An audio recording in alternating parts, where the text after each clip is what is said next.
Igor Tudor, strengths and worries this time. I had to see Tudor's teams with my own eyes and think of us and Tudor's strengths.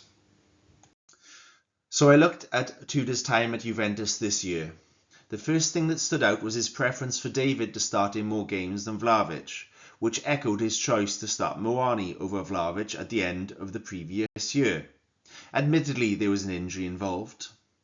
Moani scored goals for Tudor playing as a striker, which makes us think A, what has Frank done with him, and B, he obviously prefers that style of striker with pace and unpredictability.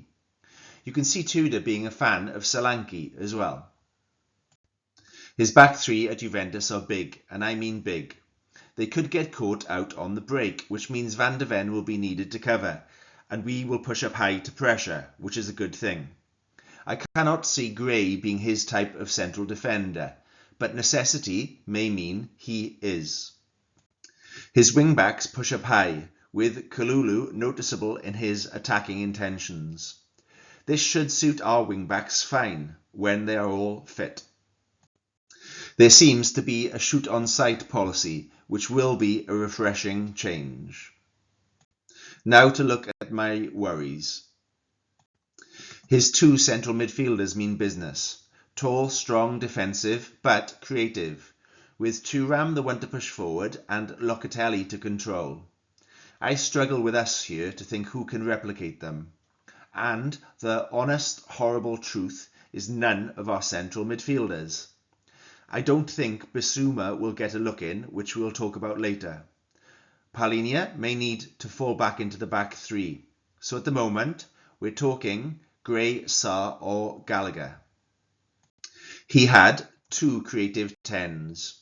Yildiz looks special and looked to carry the team at times. I'm thinking Siemens, I hope. There's also hope in the fact he trusted such a young player to start. Conceição is also creative, and I feel we have nobody in the first team that fits the bill. Tell or Moani would be the options. There would be Williams-Barnett, and as I said, hopefully he'd trust young players, and Williams-Barnett would fit the bill. But of course, he'd be trusting youth in such pressurised games. As I've mentioned, his indecisiveness, particularly in his striker choice, is a worry. I'll repeat myself again here with my worry about the two men in midfield being outnumbered and dominated in the Premier League. I'll mention Yildiz again. He carried the team at times and there was an over-reliance on him. Can Siemens carry the can? I thought I'd finish with some quotes, this one from Tudor himself. If you do not run, you do not play. And this quote, as per the BBC Sport website, from George Boxall, a football journalist based in Marseille. His style is intense. The players do a hell of a lot of running. There's lots of intensity, lots of pressing. He has a really strong personality and he could be a good appointment for Tottenham if they feel they need an electroshock. And again from the BBC Sport website, L'Equipe journalist Pierre-Etienne Minonzio is quoted, "He asks his players to run a lot. In a previous interview, he said if you do not run, you do not play. In his one season in Marseille, it was always the same way of playing, 3-5-2, and it was great to watch. It was not easy because Marseille's best player was Dimitri Payet, a very gifted player but not well known for running. And he did not play. It was a joke in L'Equipe. If Igor Tudor had Lionel Messi in his squad, Messi would not play." So, Bissouma jumps into my mind. Will he run for Tudor? From the BBC Sport website, Italian football journalist Daniele Verri this time. A lot of pressing. When he conquers the ball, he goes vertical. Big, strong defenders. He likes to play on the wings, but the main characteristic is being aggressive. Juventus brought him in because he was a former player and they wanted Juventus DNA. Someone fans could identify with due to his past, being aggressive, vertical, fighting hard. And finally from the BBC Sport website, Croatian football expert Lukas Vrablic. Tudor is a tactically astute coach who was well liked at Hajduk and well respected due to his solid playing career. He demands a lot from the people around him, and there is a sense he wants the players to adapt to his style of play. At times he has been criticised for not being flexible enough. Now the question is if he can make it work in a short time at Tottenham.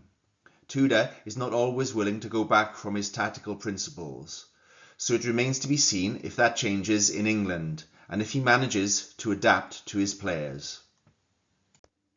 In terms of if you do not run, you do not play, I looked at Tudor's last 8 Juventus games in terms of work rate and distance covered in kilometres, and colour-coded them against the opposition. There was only one game in red where Tudor's team covered less ground than the opposition, and that was by 1 kilometre. And remember, during this run there were a lot of draws and a few losses. And looking at us in terms of Frank's last 8 games in charge, in every game we ran less than our opposition.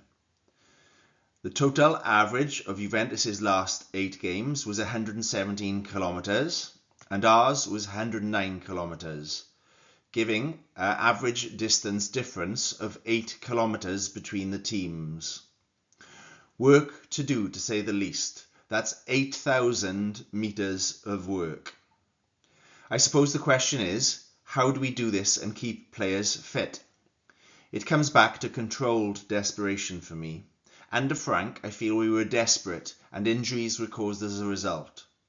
Hopefully, under Tudor, organisation and a philosophy will control this desperation.